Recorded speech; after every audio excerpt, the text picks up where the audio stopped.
Praise the Lord. खुदा दा शुक्र करते हैं अज दे दिन दे वास्ते और उसकी भलाइयों के लिए, रहमतों के लिए और आज के इस अच्छे समय के लिए कि उसने फिर हमारे जीवन में ये समय दिया कि हम लोग जो विषय उसने हमें सीखने को दिया है उस विषय को और ज़्यादा सीख सकें। सो आइए एक वर्ष के साथ शुरू करते हैं। जैसा कि आप लोग जानते हैं, हमने जो विषय शुरू किया है उस विषय का नाम है नई सृष्टि।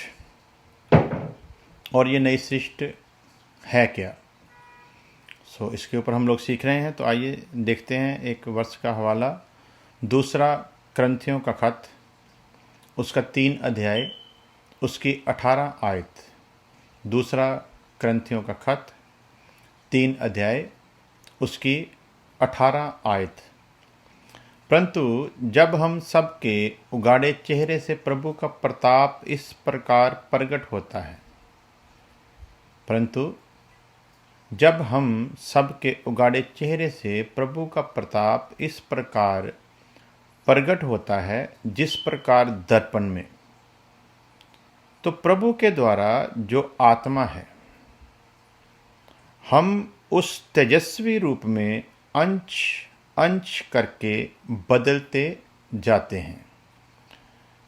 इस नई सृष्टि का जो मुख्य काम है वो ये है कि जैसे एक बच्चा जन्म लेता है और जन्म लेते वक्त उसकी जो सूरत होती है, उसके जो अंग होते हैं, वो उस जवान इंसान की तरह या उस बूढ़े की तरह नहीं होते, बल्कि बचपन की हालत में इसकी छोटी छोटी उंगलियां होती हैं, नाक भी छोटी होती है, कान भी छोटे होते हैं। जैसे जैसे उम्र बढ़ती है वैसे वैसे इजाफा होता जाता है। जैसे शरीर में इंसान थोड़ा थोड़ा करके बढ़ता जाता है, उसी तरह जो आत्मा में जन्मा है, जो नई सृष्टि है, इसने भी अंश अंश करके, थोड़ा थोड़ा करके आत्मा में बढ़ते बढ़ते बढ़ते बढ़ते अपने सृष्टिकर्ता, जिसने इसे नई सृष्टि बनाया है, इसने अपने सृष्टिकर्ता के समान बनना है। हालेलुया। कैसे बनना है? इसको एक बात याद रखना है कि प्रभु के द्वारा जो आत्मा है, हम उसी तेजस्वी रूप में अंश अंश करके बदलते जाते हैं। इसने आत्मिक तौर पर आत्मा में जन्म इसीलिए लिया है कि ये आत्मा के द्वारा थोड़ा थोड़ा करके अपने सृष्टिकर्ता के स्वरूप में बदलता जाए, जिसके लिए खुदा का दास संत पौलुस कहता है, जब मैं बच्चा था तो बच्चों की तरह बोलता था, बच्चों की तरह समझता था, बच्चों की तरह बातें करता था, बच्चों की तरह चलता था, परंतु अब मैं सयाना हो गया हूँ, इसलिए मैंने बचपने की बातें छोड़ दी हैं। उसी तरह ये नई सृष्टि जो है, जो अंश अंश करके, जो थोड़ा थोड़ा करके अपने सृष्टिकर्ता के समान बनता जा रहा है, इसने जैसे जैसे बढ़ना है वैसे वैसे अज्ञानता की उन बातों से मुंह फेरते जाना है, बचपने की उन बातों से मुंह फेरते जाना है, बचपने की हालत को छोड़ना है। बचपन में बच्चा माँ की गोद में बैठकर दूध पीता है, माँ गोद में बिठाकर ही उसे थोड़ा थोड़ा आहार देती है, और अब वही बच्चा जब बड़ा हो जाए तो बड़ा होकर वो माँ की गोद में बैठकर नहीं कहेगा कि माँ तुम मुझे उसी तरह खाना खिला जिस तरह तुम मुझे बचपन में, जब मैं 1 महीने या 2 महीने या 1 साल का था तब खिलाती थी। नहीं, जैसे जैसे एक बच्चे में परिवर्तन आता है वैसे वैसे माँ का पालन पोषण जो उस बच्चे के प्रति है उसमें भी फर्क आता है। मैं फिर रिपीट करूँगा, जैसे एक बच्चा जन्म लेता है और जन्म लेने से वो जब बढ़ना शुरू होता है तो बढ़ते बढ़ते जैसा उसमें परिवर्तन आता है, वैसे ही माँ जो उसकी परवरिश करती है, देखभाल करती है, वो भी अपने उस परवरिश के तरीके को बदलती जाती है। जब बच्चे को दूध की ज़रूरत है उसे दूध देती है, जब उसे थोड़ा थोड़ा सख्त ग़िज़ा की ज़रूरत है फिर वो थोड़ा थोड़ा सख्त करती है। एकदम से बच्चे का दूध हटाकर उसे मीट नहीं देती, बल्कि थोड़ा थोड़ा खाना हल्का हल्का देती रहती है जिसे बच्चा हजम कर सके। ये नई सृष्टि का सिस्टम भी बिल्कुल वैसा ही है। जैसे जैसे हम परमेश्वर में बढ़ते जाएंगे वैसे वैसे परमेश्वर अपने वर्ताव में भी चेंज लाता जाएगा। जब बचपने की हालत में है तब परमेश्वर हमारे संग कुछ और तरीके से बर्ताव करता है, परंतु जब हम बचपने की हालत से निकलकर अंश अंश करके आगे बढ़ते हैं तो परमेश्वर भी अपने सिस्टम में बदलाव लाता है। बचपने की हालत में जिस तरह चलता है वैसे वो हमारे संग नहीं चलता, बल्कि जैसे जैसे हम उसमें जड़ पकड़ते जाते हैं वैसे वैसे वो भी उम्र के लिहाज से हमारे साथ उसी तरह का बर्ताव करना शुरू करता है। बचपने की हालत में की गई गलतियों को वो और ढंग से लेता है, परंतु जवानी की हालत में की गई गलतियों को और ढंग से, और बुजुर्गी में की गई गलतियों को और ढंग से। तो याद रखना, हमें अंश अंश करके अपने सृष्टिकर्ता के जैसा बनना है, और जब हम अंश अंश करके बढ़ेंगे वैसे ही परमेश्वर भी हमारे संग उसी तरीके से सख्त होता जाएगा।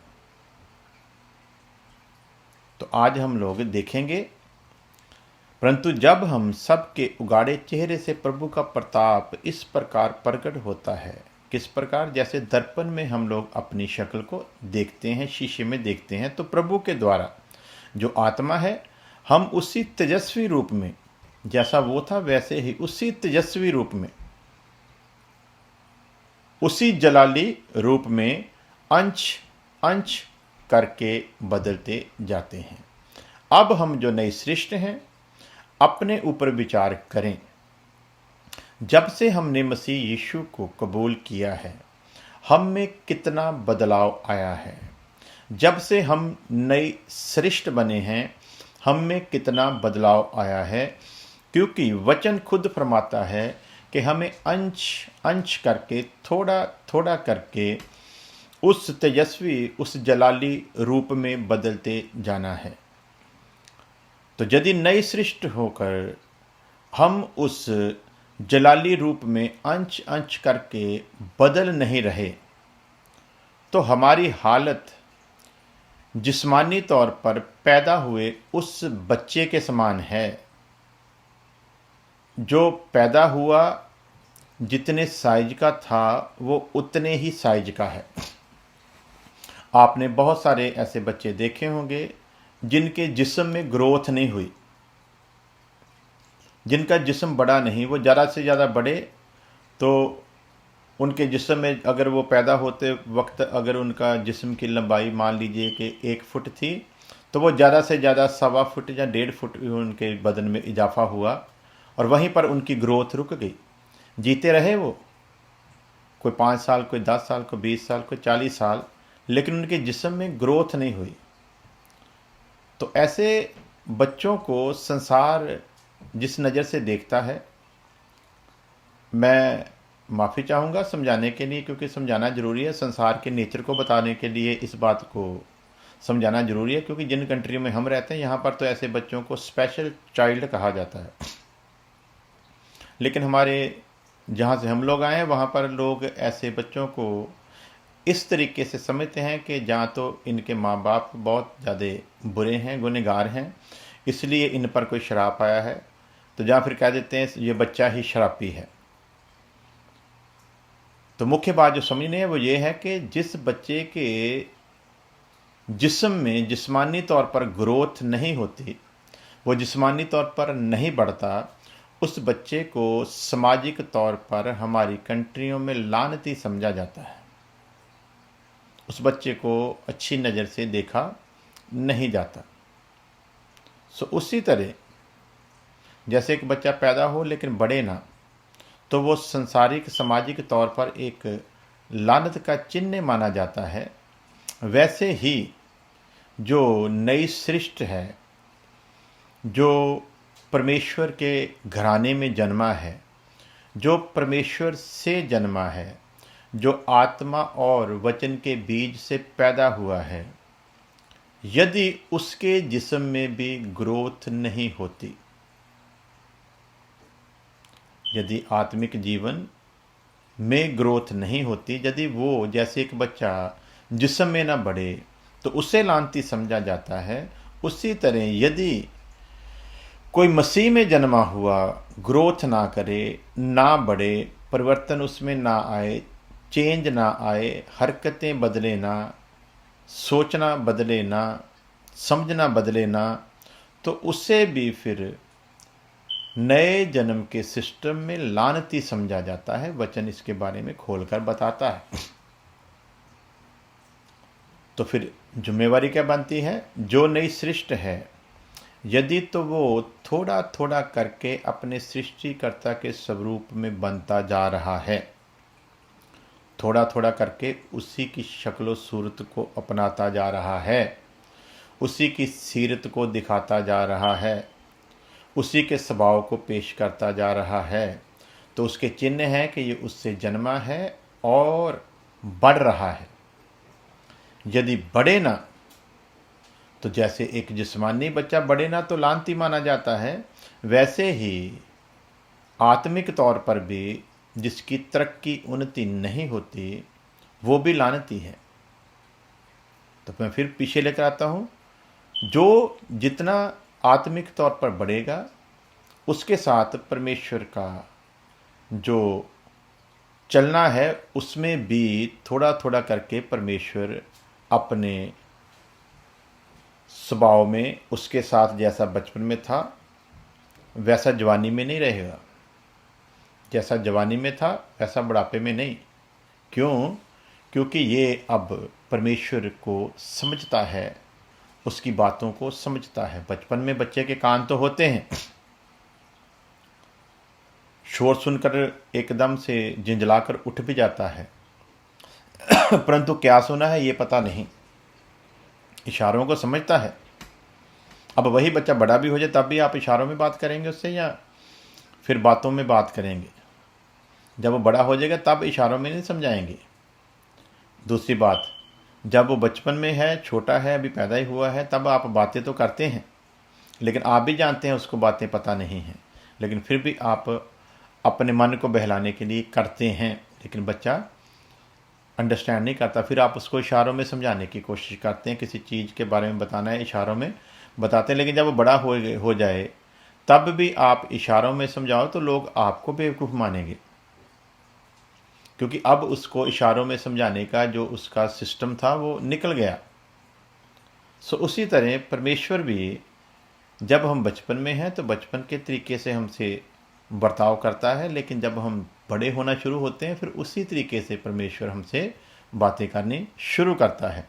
सो ये याद रखें, जो नई सृष्टि है उसने थोड़ा थोड़ा करके अपने सृष्टिकर्ता के स्वरूप में बनना है। ये एक नई सृष्टि की जिम्मेवारी है और इस जिम्मेवारी को हमने सच्चाई में रहते हुए, पवित्रताई में रहते हुए इस जिम्मेवारी को पूरा करते जाना है। जो इस जिम्मेवारी को अपने जीवन में पूरा करते हैं परमेश्वर उनसे प्रसन्न होता है। जो इस जिम्मेवारी को पूरा नहीं करते परमेश्वर उनसे नाराज होता है। और कुछ अज्ञानी लोग, उनकी जिस्मानी ज़रूरतें यदि पूरी होती जाती हैं तो उनको पता नहीं चलता कि परमेश्वर हमारे संग नाराज है कि ठीक है, क्योंकि वो जिस्मानी बरकतों के कारण ये समझते हैं कि परमेश्वर उनके संग ही है, लेकिन परमेश्वर उनसे प्रसन्न नहीं है। जब प्रसन्न नहीं है तो फिर उनके संग भी नहीं है। रही बात कि उनकी ज़रूरत की चीज़ें उनको मिलती हैं, एक जो बदतमीज बच्चा होता है ना घर में, माँ बाप को पता होता है ये हमारे घर का बदतमीज है, लेकिन इसका मतलब ये नहीं कि माँ बाप उसे नंगा रखते हैं। जहाँ वो अच्छे बच्चों के लिए कपड़ा खरीद कर लाते हैं, वहीं पर उस बदतमीज को भी दिया जाता है। जब माँ खाना परोसती है तो जहाँ पर अच्छे बच्चों को खाना दिया जाता है, वहाँ पर उस बदतमीज बच्चे को भी खाना दिया जाता है।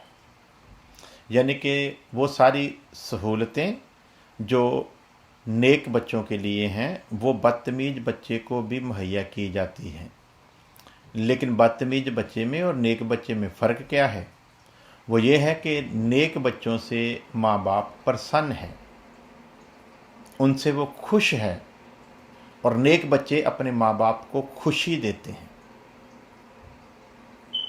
नेक बच्चे अपने माँ बाप को खुशी देते हैं, नेक बच्चे अपने माँ बाप के सिर का ताज बनते हैं। और मूर्ख बच्चे, बदतमीज बच्चे अपने माँ बाप के ताज को उतारने वाले काम करते हैं। तो मूर्ख बच्चे को भी कपड़ा मिलता है, मूर्ख बच्चे को भी खाना मिलता है, मूर्ख बच्चे को भी रिहाइश मिलती है, लेकिन मूर्ख बच्चा माँ बाप को दुख देता है, प्रसन्न नहीं करता। माँ बाप को दुख भी देता है तो भी माँ बाप उसके जीवन की ज़रूरतों को पूरा करते हैं। तो अब यदि नई सृष्टि का कोई बच्चा ये समझे कि ये सब कुछ मुझे मिल रहा है, इसीलिए मिल रहा है क्योंकि मैं ठीक हूँ, तो उसका विवेक उसे बताता है, उसका कॉन्शियस उससे उस पर गवाही देता है कि वो कैसा है। तो यदि उसको विवेक यदि तो नहीं, विवेक तो उसको बताता ही है। जब विवेक उसको बताता है कि तू ठीक नहीं है, तो फिर ये आशीषों बरकतों जो उसको मिल रही हैं उस पर वो ध्यान देकर वो ये ना सोचे कि मेरा सृष्टिकर्ता मुझसे प्रसन्न है। जैसे एक माँ बाप चीज़ें तो दे रहा है लेकिन वो प्रसन्न नहीं है, उसी तरह फिर उस बच्चे को विचार करना होगा, और ये सब कुछ माँ बाप क्यों कर रहा है बदतमीज, मूर्ख है, दुख दे रहा है, फिर भी माँ बाप दूसरे बच्चों के बराबर उसको कपड़ा देते हैं, दूसरे बच्चों के बराबर बैठाकर उसे खाना खिलाते हैं, उसकी जीवन की ज़रूरतें पूरी करते हैं। क्यों? ये माँ बाप की मजबूरी नहीं, ये उनकी भलाई है और उनकी मोहब्बत है। और वो ये सब कुछ इसके लिए इसलिए करते हैं कि ये माँ बाप की मोहब्बत को समझे कि मैं इतना मूर्ख और इतना बदतमीज हूँ, तो भी मेरा माँ बाप मुझे उन अपने बच्चों के बराबर, मेरे भाई बहनों के बराबर मुझे सब कुछ दे रहा है जो माँ बाप की नज़र में नेक हैं, उनके बराबर मुझे सब कुछ मिल रहा है। तो इस बदतमीज और मूर्ख बच्चे ने अपने में बदलाव लाना है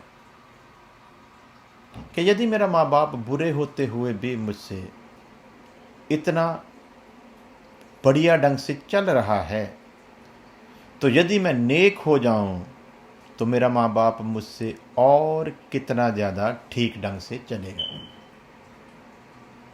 सो इसलिए ये नई सृष्टि इन बातों को लेकर किसी चीज़ का फैसला नहीं कर सकती कि खुदावंद की ओर से हमें वो सब कुछ मिल रहा है जो नेक लोगों को मिल रहा है, इसलिए मैं भी नेक हूँ। यदि मैं नेक ना होता तो खुदा मुझे नहीं देना।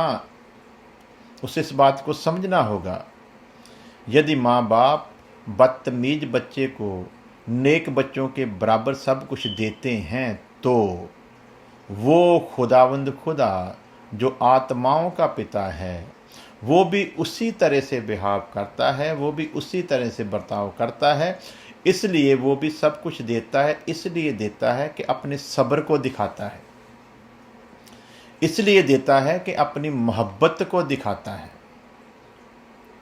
लेकिन ये फिर भी बदतमीजी पर ही टिका रहता है, ये मानने के लिए तैयार नहीं होता, बल्कि मिलने वाली चीज़ों से ये नतीजा निकालता है कि नहीं, मैं ठीक हूँ इसलिए मुझे मिल रहा है। कभी कभी समझदार जो माँ बाप होते हैं वो ऐसे मूर्ख और बदतमीज बच्चों को ज़्यादा मोहब्बत दिखाते हैं। जो समझदार माँ बाप होते हैं वो नेक बच्चों से ज़्यादा इनकी तरफ ध्यान देते हैं। वो नेक बच्चों से ज़्यादा अच्छी अच्छी चीज़ें इनको मुहैया करते हैं।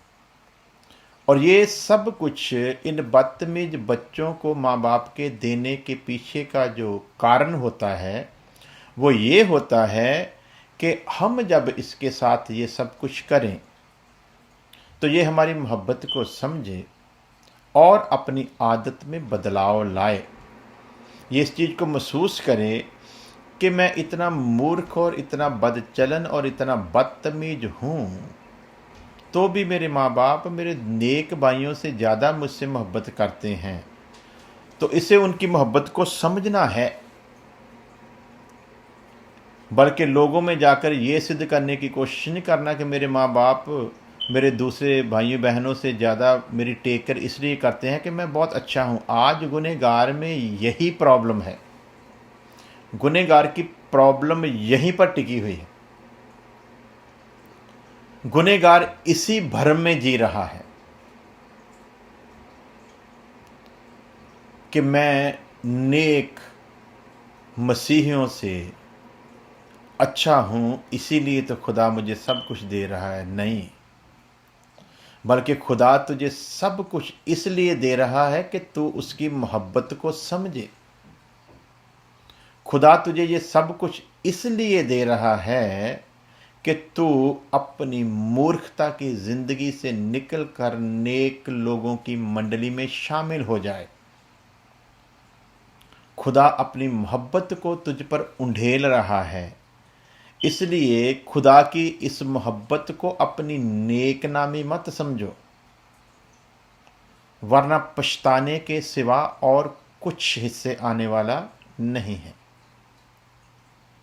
मैंने बहुतों को ये बातें कहते सुना है, लो जी वो अपने आप को बड़े अच्छे ढंग से मसीह में चलाते हैं, वो अपने आप को बड़ा नेक बताने की कोशिश करते हैं या वो बड़ा नेक जीवन जी रहे हैं। मेरी तरफ देखो, खुदा ने उनसे ज़्यादा आशीष बरकतें दी हैं। मेरा जीवन देखो, मैं उनसे बढ़िया ढंग से जी रहा हूँ। मेरे पास देखो, मेरे पास जो कुछ है वो उनके पास भी नहीं है।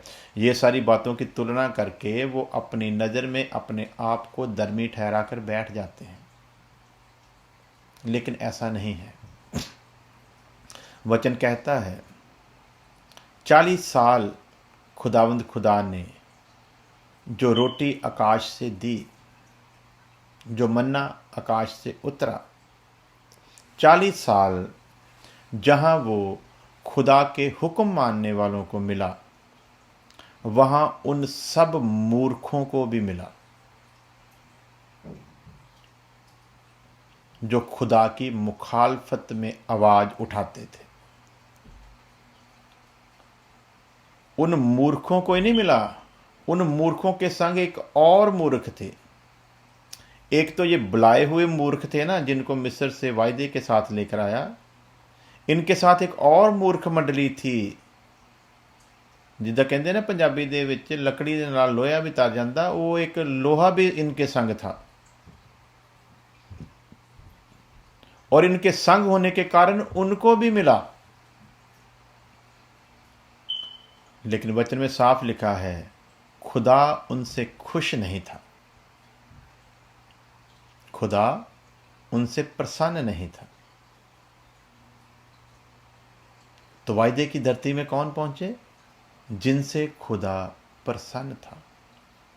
मिल सब कुछ जाएगा, लेकिन वायदे की धरती में वही जाएगा जिन्होंने खुदा को खुश किया और जिनसे खुदा खुश था।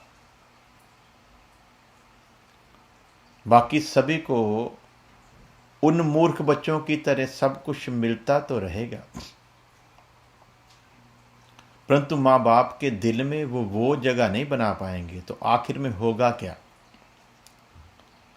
तो होगा ये, जैसा मैंने पहले बताया था कि अब्राहम ने हाजरा के बेटे को और हाजरा को रास्ते की कुछ चीज़ें, ज़रूरी खाने पीने की वस्तुएं देकर घर से निकाल दिया। अब इश्माइल है तो बेटा ही। कटोरा के साथ भी शादी की, 6 बच्चे थे, उन्हें भी इनाम देकर तोड़ दिया, घर से निकाल दिया। लेकिन अब्राहम ने अपना नाम अपने आज्ञाकारी पुत्र इसहाक को दिया, और खुदावंद खुदा ने भी अपना नाम उस आज्ञाकारी पुत्र इसहाक के संग जोड़ा। अब आपने फैसला करना है। हाजरा के बेटे की तरह जिंदगी की कुछ जरूरतें लेकर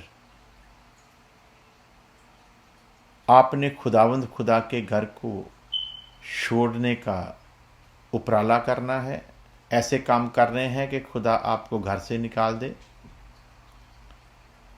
या कटोरा के बेटों की तरह कुछ जरूरी चीजें लेकर अलग होना है, या इसहाक की तरह खुदावंद खुदा के वंश का हिस्सा बनना है। सो प्यारे अजीजो, ये नई सृष्टि का काम इतना आसान नहीं है जितना आसान करके बताया गया है। ये नई सृष्टि ही सब कुछ है। इस नई सृष्टि के साथ ही सारे वायदे हैं। ये नई सृष्टि वचन की इस आयत के अनुसार यदि अंश अंश करके, थोड़ा थोड़ा करके मसीह यस्सु के आने तक, जहां अगर उसकी आमद में देरी है तो अपनी जिंदगी के आखिरी सांस तक मरने से पहले यदि ये नई सृष्टि थोड़ा थोड़ा करके, अंश अंश करके अपने आखिरी श्वास को छोड़ने से पहले यदि ये उसी तेजस्वी रूप में बदल जाती है तो इसके लिए उम्मीद है, इसके लिए वो वायदा है। ये उस वायदे की धरती में पहुंचेगा। परंतु यदि ये रास्ते में फिसल गया, मिली जुली भीड़ और बिगड़े हुए इस्राएलियों की तरह यदि ये रास्ते में कुड़कुड़ाने लगा, यदि मूसा की तरह गलती कर बैठा, तो ध्यान रखना, खुदा किसी का पक्षपात नहीं करता। यहां कुड़कुड़ाने वालों को सजा मिली। यहां कुड़कुड़ाने वाले वायदे की धरती में शामिल नहीं हो सके। वैसे ही उसने अपने बुलाए हुए अपने प्रिय दास, जिसके बारे में उसने गवाही दी, यदि मैं किसी पर इतबार कर सकता हूं तो वो मेरे घर में मूसा है। उस मूसा से भी जब गलती हुई तो मूसा को भी कह दिया तो वायदे की धरती में प्रवेश नहीं कर सकता। न्यायी है ना, न्याय करेगा, ताकि जो कुड़कुड़ाते थे कल को वो क्लेम ना करें कि हमने भी गलती की और हमें तुमने नहीं जाने दिया, तो फिर गलती तो मूसा ने भी की, तो मूसा को तो क्यों लेके गया। इसलिए न्यायी परमेश्वर ने मूसा जैसे अपने प्रिय दास पर भी प्रतिबंध लगा दिया और कहा तो वायदे की धरती में प्रवेश करने ना पाएगा, तो दूर से ही उसे देखेगा। प्यारे अजीजो, ध्यान दें, आज के लिए ये वर्ष काफ़ी है कि जो नया जन्म पाए हुए हैं, जो नई सृष्टि हैं, उन्हें दिन रात एक ही बात पर ध्यान देना है। उनका सारे का सारा ध्यान, उनकी सारी की सारी कोशिश सिर्फ इसी एक बात पर टिकी रहनी चाहिए, मेरे सृष्टिकर्ता ने मुझे नई सृष्टि इसलिए बनाया कि मैं उसके हुक्मों पर खड़ा होते हुए, उसके हुक्मों पर चलते हुए, अपनी धार्मिकता और पवित्रताई को जो उसने मुझे बख्शी उसे पकड़े हुए, वो नजात जो उसने मुझे दी उसे थामे हुए, वो नजात कहीं मेरे हाथ से फिसल ना जाए, उसे मजबूती संग पकड़े हुए मुझे सिर्फ एक ही बात पर दिन रात ध्यान देना है। जिसने मुझे नई सृष्टि बनाया, उस सृष्टिकर्ता का एक ही मुझसे, वो सृष्टिकर्ता सिर्फ एक ही चाहत मुझसे रखता है। वो चाहत है, उसने एक बादशाही मेरे लिए तैयार करके रखी है, और वो चाहता है कि मैं उस बादशाही का अधिकारी हूँ, उस बादशाहत में प्रवेश करूँ। और उस बादशाहत में प्रवेश करने के लिए उसने मेरे सामने अपनी इच्छा को रख दिया है। मुझे उसकी इस इच्छा को पूरा करते करते करते हर हाल में मुझे उस बादशाही में दाखिल होना है, मुझे उस बादशाही में प्रवेश करना है।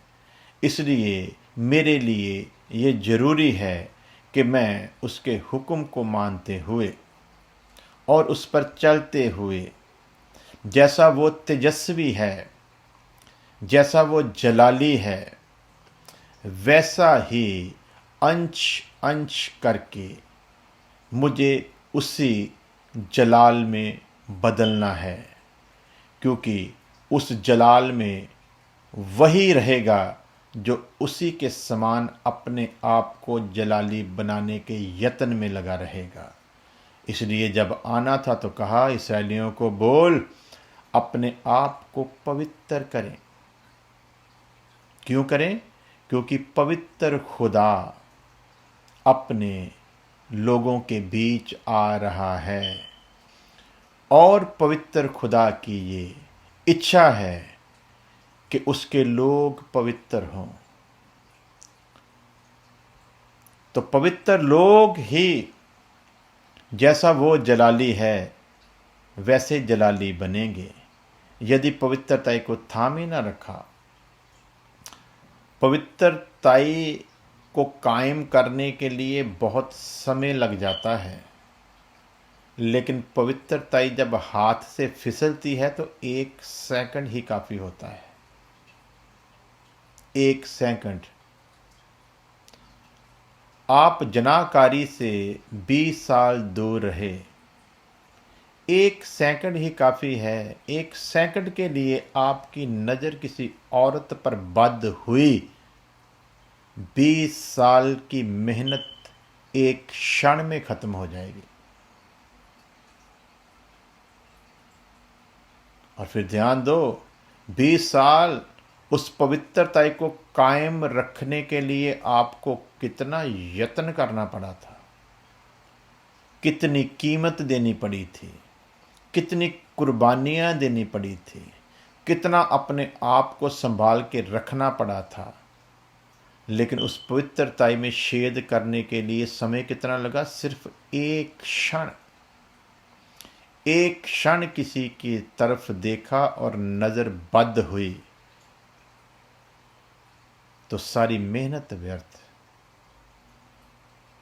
दाऊद सोचता होगा, काश मैं छत पर जाता ही ना। मन में विचार आता होगा, मैं क्यों गया? अगर मैं गया ही था तो मैंने उस तरफ क्यों देखा जिस तरफ एक औरत नहा रही थी? यदि गलती से मेरी नज़र उस तरफ चली भी गई थी तो मैंने उस तरफ से नज़र हटाई क्यों नहीं? मैंने वहां पर टिकटिकी लगाई क्यों? 1 क्षण ने दाऊद के जीवन में जो गिरावट लाया, 1 क्षण ने खुदा के सामने जो दाऊद की हालत पतली की। ये तो शुक्र है कि दाऊद हमारी तरह नई सृष्टि नहीं था। यदि हमारी तरह नई सृष्टि होता तो किसी भी कीमत पर उसका ये गुनाह माफ ना होता, क्योंकि उस वक्त अभी आत्मा और सच्चाई की आराधना शुरू नहीं हुई थी। उस वक्त मसीह यीशु बदन में प्रगट नहीं हुआ था। उस वक्त उसने जान नहीं दी थी। उस वक्त उसने लहू से दाऊद को खरीदा नहीं था। उस वक्त दाऊद उस तरीके से खुदा का मंदिर नहीं था जिस तरीके से आज ये शरीर उसका मंदिर है। इसलिए नई सृष्टि को वार्निंग देता है, तुम्हारा शरीर मेरा मंदिर है। जितने पाप इंसान करता है वो सब शरीर के बाहर करता है, परंतु जो जनाकारी करता है वो अपने ही शरीर के साथ करता है। और ध्यान रखो, तुम में परमेश्वर का आत्मा रहता है। इसलिए लिखा, उसे उदास ना करो, उसे शोकित मत करो। प्यारे अजीजों, आज के लिए इतना काफ़ी है।